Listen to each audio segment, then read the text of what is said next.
4 kementerian yang terkait dengan hal ini.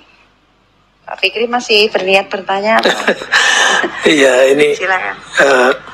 Terima kasih Bu Ketua. Assalamualaikum warahmatullahi wabarakatuh. Mohon maaf, memang tadi saya ada undangan, tapi karena ini juga dilihat oleh teman-teman, juga oleh guru honorer yang sedang menunggu perkembangan, sehingga saya masih minta penundaan waktu tadi.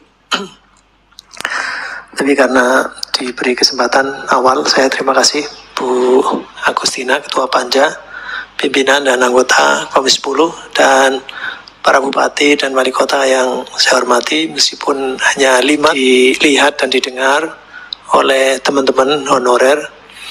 Jadi problematika rekrutmen 1 juta guru P3K ini kan yang mendaftar ada 900 sekian ribu. Kemudian diterima, lolos passing grade dan ada formasinya, ada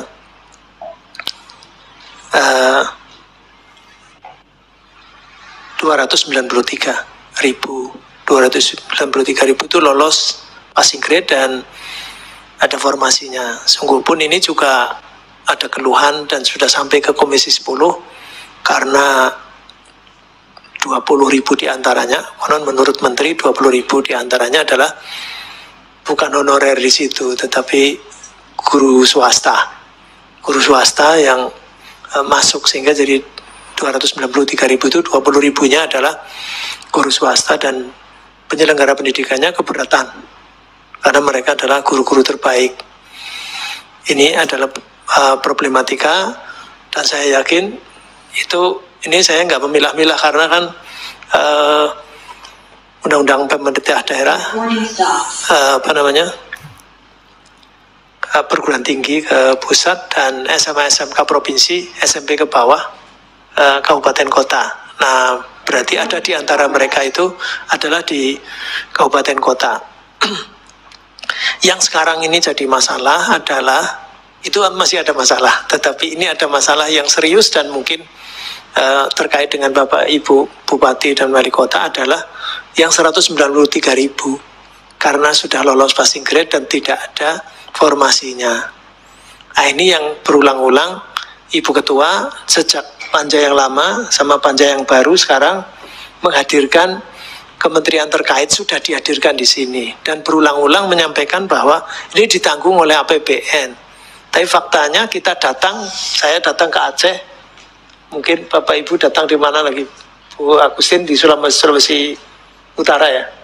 Ya. Sulawesi Utara dan sebagainya. Mereka tetap menyampaikan bahwa tidak ada penambahan DAU, bagaimana caranya untuk kemudian mengakomodasi ini semua.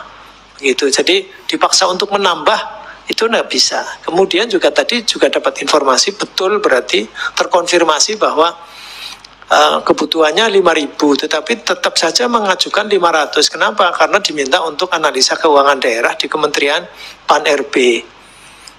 Kenapa 500? Karena kalau dihitung menurut analisa keuangan daerah hanya mampunya 500. Kalau 5.000 ya nggak bisa apa-apa. Tadi sudah disampaikan celah fiskalnya sudah minus, malah sudah minus, ada mandatori sekian persen, ada 120%, 20%-nya harapannya dari PAD. Nah, ini yang sekarang ini ditunggu sesungguhnya adalah 193.000 itu, Pak. Jadi yang sudah lulus passing grade tetapi tidak ada formasi. Dan ini yang, mohon maaf, yang disalahkan adalah Bapak Ibu di Bupati Wali Kota karena tidak mengajukan. Tetapi tadi sudah disampaikan bahwa pemerintah pusat itu hanya membuat Kementerian Keuangan surat S98 PK 2021 itu earmarking itu bukan nambah DAU, tetapi dari DAU yang ada meskipun turun tetap saja harus ada alokasi sekian-sekian itu. Bersyukur Pak Wali Kota Kupang karena di sini kosong. nol, di sininya nol. Berarti kan tidak ada kewajiban untuk membayar. Tetapi ini kan guru honorernya semakin menjerit karena formasinya tidak ada, tidak diajukan berarti. Meskipun tadi disampaikan katanya ada keterlambatan ya Pak Wali Kota tadi. Ada beberapa mekanisme yang memang ini. Jadi Bapak Ibu saya kira paham betul bagaimana mengajukan formasi dengan kondisi tadi.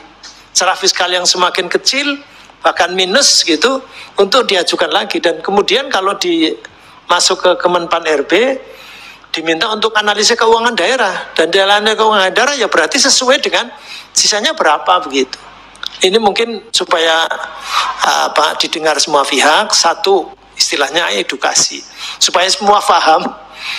Tetapi juga ini yang lebih penting adalah kementerian terkait, maksudnya Kementerian Pan RB, Kementerian Keuangan,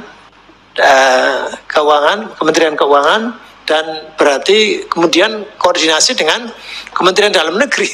Kementerian Dalam Negeri diminta untuk bahasa Jawanya ngopra-opra. Bagaimana supaya bupati itu ngajukan formasinya karena butuhnya. Belum ini kalau honorer Pak, bukan orang umum ya, bukan peminat umum, honorer saja ada yang istilahnya tadi belum lulus, itu 400.000 lebih. Ini kan tidak bisa dibiarkan begitu saja, karena mereka sudah mengabdi. Mereka sudah mengabdi dan ya tetap dia bukan pencari kerja, dia sudah kerja. Dia sudah kerja, sudah mengabdi ke negara dengan kondisi status yang nggak jelas. Jadi P3K juga bukan, PNS juga bukan. Saya kira ini saya hanya nyampaikan nanti untuk kemudian menjadi catatan panja agar tadi kementerian-kementerian terkait, termasuk kemudian mungkin ini lagi yang menunggu adalah SK yang sudah lolos, jangan sampai seperti 2019, SK-nya baru keluar 2021. 2021 faktanya ada beberapa yang sudah meninggal dunia dan sebagian sudah masa pensiun. Jadi nerima SK kemudian langsung pensiun, lantas apa gunanya? Ini saya kira mungkin itu nggak tahu. Kalau tadi Bu Ketua hanya menyebut panjangnya ya, ada 1 tahun, ada yang 2 tahun, ada yang 5 tahun. Nah, sekarang ini tidak hanya 1 tahun, 25 tahun, tapi SK-nya aja belum. Assalamualaikum warahmatullahi wabarakatuh. Waalaikumsalam warahmatullahi wabarakatuh.